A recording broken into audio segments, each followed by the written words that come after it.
Hi, this is Dr. Bhuneshwari. I'm a medical director and fertility specialist at GBR Fertility Center in Hospitals. We have two main centers, one in Mogapet and one at Crompet, and Dr. Ayla Institute and Medical Center. It's one of the multi-speciality hospital. Today I'm going to discuss regarding PCOS because it's a common, very common in infertility and most commonly discussed topic by the gynecologist and also the endocrinologist. So we have seen many women having irregular symptoms like irregular cycles. The main symptoms of PCOS are irregular symptoms. They may be obese, sometimes they may be very lean, and they have acne, and they develop excessive hair growth, that is called hirsutism. Many times we have seen their physical appearance itself will be indicating us they have a PCOS, and they have associated complications like diabetes, hypothyroid, hypertension, other metabolic disorders we could see. So this many symptoms are there, but commonest one what we see is irregular cycles, hirsutism, and infertility. So again, when we talk about infertility, 1 in 10 women are having infertility issues. Among them, that PCOS is the commonest one. So if you ask me what is the reason for this PCOS, definitely we cannot say correct reason, but we know there is some genetic component is there. If any of your family member is affected, you may have a PCOS. Second common association is insulin resistance. So when you have this genetic predisposition and insulin resistance, you have a PCOS problem. Now what are the solutions? So when you ask for it, the PCOS can be controlled, if at all not cured for completely, can be controlled with, one is a diet, very important, and exercise. These two can bring down your 10% of the gained weight back to the normal. Or if you are obese, again it may change your environmental endocrinological atmosphere in your body, so you can get a correction of hormonal imbalance.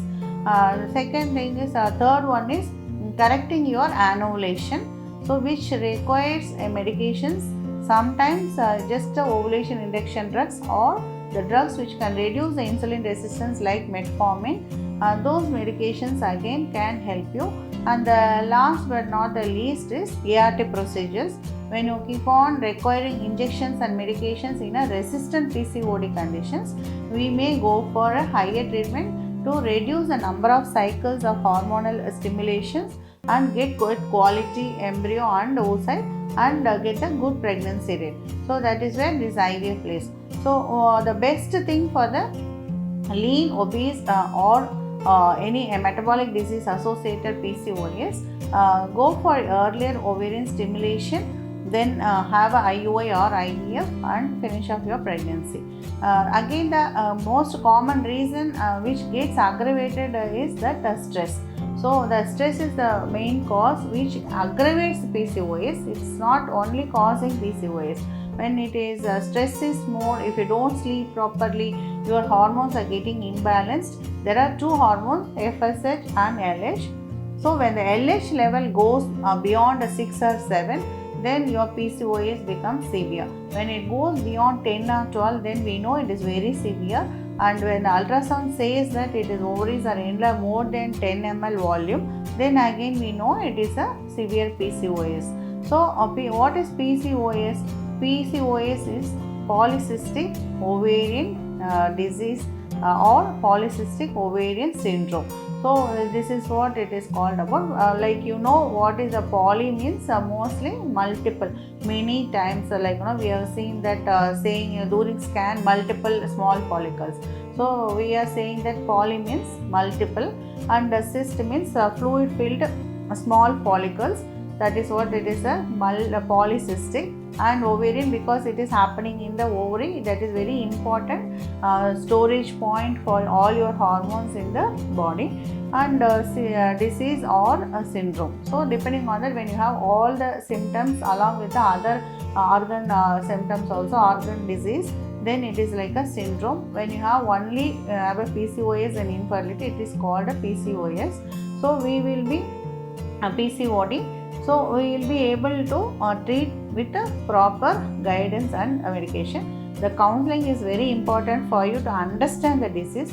The moment you see there is a irregular cycles, immediately you get a scan, then people will say you have PCO. Immediately people jump into all sorts of complications and thinking that it's a lifelong, nothing can be done. But here there is a lot of positive things we have seen, and these people who have a PCOD, definitely if they cooperate and do the basics of what I said, the 4 things, you will be able to ovulate and conceive like any other women.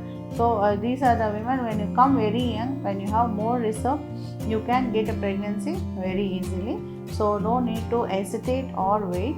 You can just get the consultation. Even if you are not married, get an opinion from the fertility specialist where they will relieve your stress and give proper counseling, and don't exaggerate lot of things and make it really big disease. So it is not like that. It is a preventable one, controllable one, correctable one, and also treatable. So that's what I try to say. So make sure that you attend the doctor, get the correct opinion from the fertility specialist. This is very important for PCOS. And when we are talking about the diet, you have a lot of websites which says that low carb and low glycemic index foods you have to take that, and exercise, again moderate exercise of 20 minutes to 40 minutes minimum you have to do. Whether you are thin or you are obese, you have to definitely do this exercise. And then treatment is, again, don't take it as a treatment, it is a correction of your anovulation. So you must go for a doctor to find out, to correct your anovulation and prevent the complications. If you don't go to the doctor, wait for 3 months, 4 months, then you have a lot of bleeding, or you have a risk of hyperplasia in the uterus, or later on it can become into endometrial carcinoma where we may be losing the uterus itself. So that is where we are warning you. You have to get the consultation at the earliest and keep doctor, you have to keep yourself under supervision.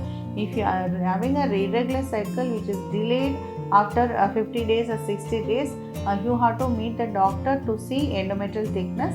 If it is very high, then they will give you medicine to withdraw it or prevent any complications.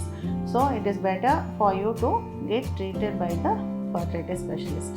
Thank you.